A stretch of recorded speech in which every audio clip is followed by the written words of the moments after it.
दोस्तों assessment year 25-26 में आपको कौन सी स्टैंडर्ड डिडक्शन मिलेगी और इसके लिए कौन सी कंडीशंस होंगी, इसके बारे में इस वीडियो में डिस्कशन करेंगे। तो आप इस वीडियो को अंत तक ज़रूर देखें और सभी लोगों के साथ शेयर करें ताकि उन तक भी ये जानकारी पहुंच पाए।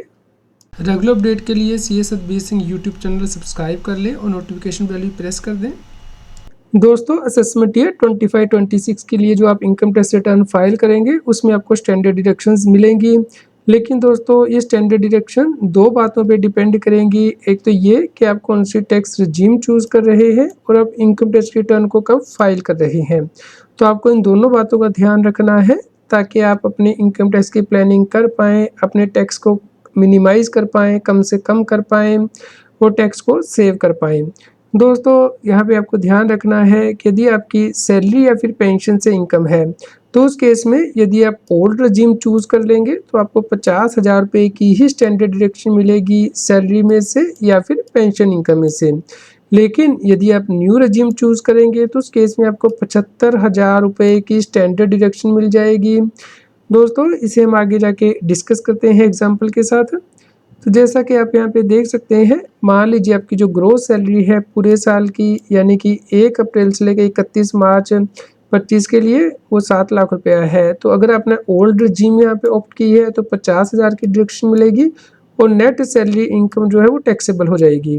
और अगर आप न्यू टैक्स रजीम चूज़ करते हैं तो उस केस में 75,000 रुपये की स्टैंडर्ड डिडक्शन मिल जाएगी। तो इस प्रकार जो नेट सैलरी इनकम है वो यहाँ पे 6,25,000 रुपये ही आएगी। तो इस प्रकार न्यू रजीम में आपकी जो टैक्सेबल इनकम है वो कम हो जाएगी, तो अकॉर्डिंगली जो टैक्स है वो भी कम हो जाता है। इसलिए आपको बहुत ध्यान से चूज़ करना है कि आप ओल्ड टैक्स रजीम को ऑप्ट करेंगे या फिर न्यू टैक्स रजीम को। ऐसे ही दोस्तों आपको हाउस प्रॉपर्टी में से भी स्टैंडर्ड डिडक्शन मिलती है, यानी कि ये भले ही आप ओल्ड रजीम ऑप्ट करें या फिर न्यू रजीम ऑप्ट करें, आपको 30% की स्टैंडर्ड डिडक्शन मिलती है। तो भले ही आपने कोई खर्चा नहीं किया है प्रॉपर्टी को मेंटेन करने के लिए, प्रॉपर्टी की देखभाल करने के लिए, फिर भी आपको सरकार 30% की स्टैंडर्ड डिडक्शन देती है, जिसे कि हम एग्जाम्पल के साथ डिस्कस कर लेते हैं। मान लीजिए आपकी जो रेंटल इनकम है वो 2,40,000 रुपया है। तो यहाँ में आपको 30% की स्टैंडर्ड डिडक्शन मिल जाएगी। इसमें से सरकार कहती है कि वो मानती है कि आपके रिपेयर मेंटेनेंस एक्स्ट्रा के खर्चे होते हैं घर के लिए, तो उतने अमाउंट की छूट देके बैलेंस अमाउंट जो है वो टैक्सेबल होता है। तो भले ही आप ओल्ड रजीम चूज़ करें या फिर न्यू रजीम चूज़ करें, आपको 30% की स्टैंडर्ड डिडक्शन मिलेगी रेंटल इनकम में से। दोस्तों अगली स्टैंडर्ड डिडक्शन के बारे में बात कर लेते हैं जो कि फैमिली पेंशन की। दोस्तों यदि मेंबर की डेथ हो जाती है तो उसके फैमिली मेंबर को जो पेंशन मिलती है उसे फैमिली पेंशन कहते हैं। ये आपको सैलरी हेड के अंतर्गत नहीं दिखानी होती बल्कि इनकम फ्रॉम अदर सोर्स में दिखानी होती है। इसमें आप डिडक्शन क्लेम करते हैं जो कि लोअर ऑफ द फॉलोइंग होती है, यानी कि जो भी आपको फैमिली पेंशन मिली है पूरे साल में उसका 1/3 आप निकालते हैं या 15,000 रुपीज़, इनमें से जो भी सबसे कम फिगर होगी उसके अकॉर्डिंग डिडक्शन मिलती है। इसी प्रकार न्यू रजीम में भी डिडक्शन मिलती है, लेकिन यहाँ पे सरकार ने लिमिट को इंक्रीज कर दिया था, यानी कि 1/3 और 25,000 विच एवर लेस उसके अकॉर्डिंग डिडक्शन मिलेगी। चलिए हम इसे भी एग्जाम्पल के साथ समझ लेते हैं। दोस्तों जैसा कि आप यहाँ पे देख सकते हैं, मान लीजिए किसी व्यक्ति को यहाँ पे फैमिली पेंशन मिलती है 90,000 रुपये की। अब इसका अगर 1/3 आप निकालेंगे तो वो आएगा 30,000 रुपया, लेकिन यहाँ पे मैक्सिमम डिडक्शन आपको 15,000 की ही मिलेगी यदि आप ओल्ड रजीम चूज़ कर रहे हैं। तो बैलेंस जो आपकी फैमिली पेंशन की इनकम आएगी वो टैक्सेबल हो जाएगी। लेकिन यदि आप नई रजीम चूज़ करेंगे तो 1/3 आप निकालेंगे 30,000, लेकिन सरकार ने यहाँ पे लिमिट इंक्रीज़ कर दी थी, मैक्सिमम 25,000 की डिडक्शन ले सकते हैं फैमिली पेंशन से, तो बैलेंस इनकम यहाँ पे टैक्सेबल हो जाएगी। तो इस प्रकार से आपको फैमिली पेंशन पे टैक्सेबल इनकम निकालनी होती है जो कि टोटल इनकम का पार्ट बन जाएगी, फिर उसके ऊपर टैक्स कैलकुलेट किया जाता है। चलिए अगली डिडक्शन के बारे में डिस्कस कर लेते हैं जो कि सेविंग बैंक या फिर एफडी से इंटरेस्ट इनकम के केस में मिलती है। दोस्तों ये ओल्ड रजीम के अंतर्गत ही मिलती है। यदि आपकी उम्र 60 साल से कम है तो अगर आपको सेविंग बैंक से इंटरेस्ट मिलता है तो जो एक्चुअल इंटरेस्ट होता है उस तक या फिर मैक्सिमम 10,000 रुपीज़ तक ही आपको डिडक्शन मिलती है।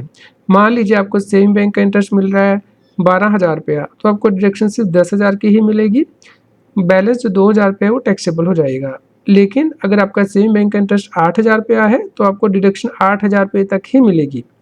लेकिन यदि आपकी उम्र 60 साल उससे ज़्यादा है, यानी कि आप सीनियर सिटीजन हैं, तो आपको जो इंटरेस्ट इनकम मिलती है भले एफडी के इंटरेस्ट से हो या सेम बैंक से, तो उस केस में जो एक्चुअल इंटरेस्ट है उस तक की डिडक्शन मिलती है मैक्सिमम अप टू 50,000। मान लीजिए आपको 55,000 की इंटरेस्ट इनकम होती है, तो उसमें से 50,000 आप लेस कर देंगे, बैलेंस टैक्सेबल होगा। लेकिन यदि आपकी इंटरेस्ट इनकम मान लीजिए सिर्फ 45,000 ही है, तो ये डिडक्शन 45,000 तक ही मिलती है। ये तभी मिलती है यदि आप ओल्ड रेजिम चूज़ करते हैं।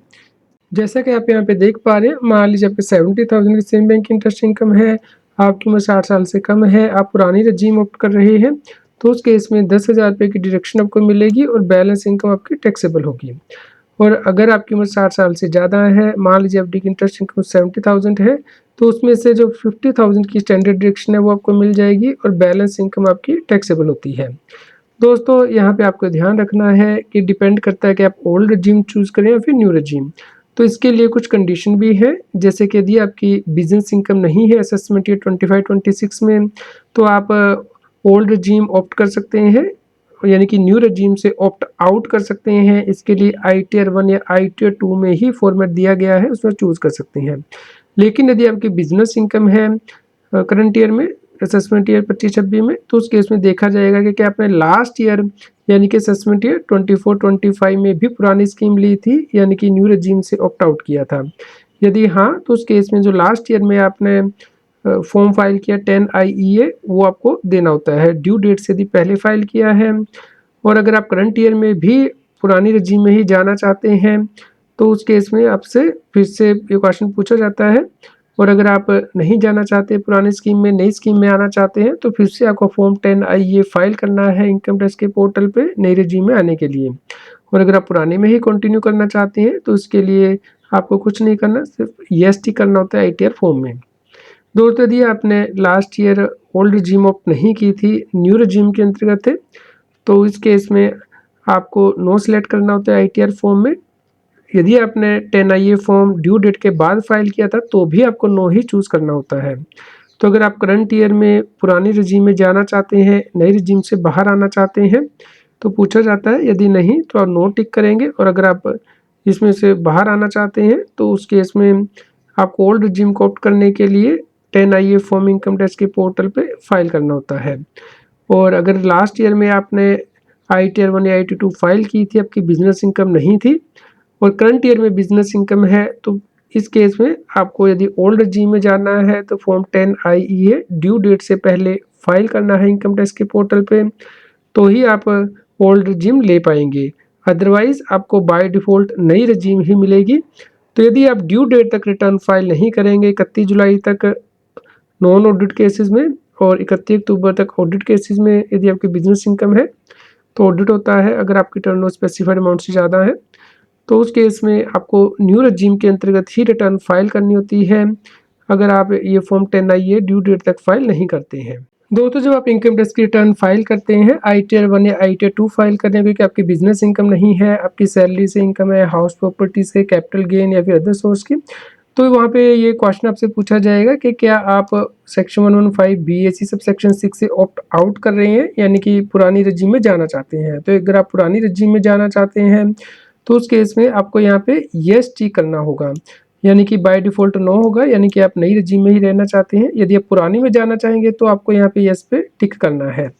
लेकिन दोस्तों अगर आप ITR 4 फाइल कर रहे हैं, तो इस प्रकार से आपको क्वेश्चनियर दिखाई देगा जो आपको फिल करना है यदि आप पुरानी रेजिम में जाना चाहते हैं, यानी कि न्यू रेजिम से ऑप्ट आउट करना चाहते हैं।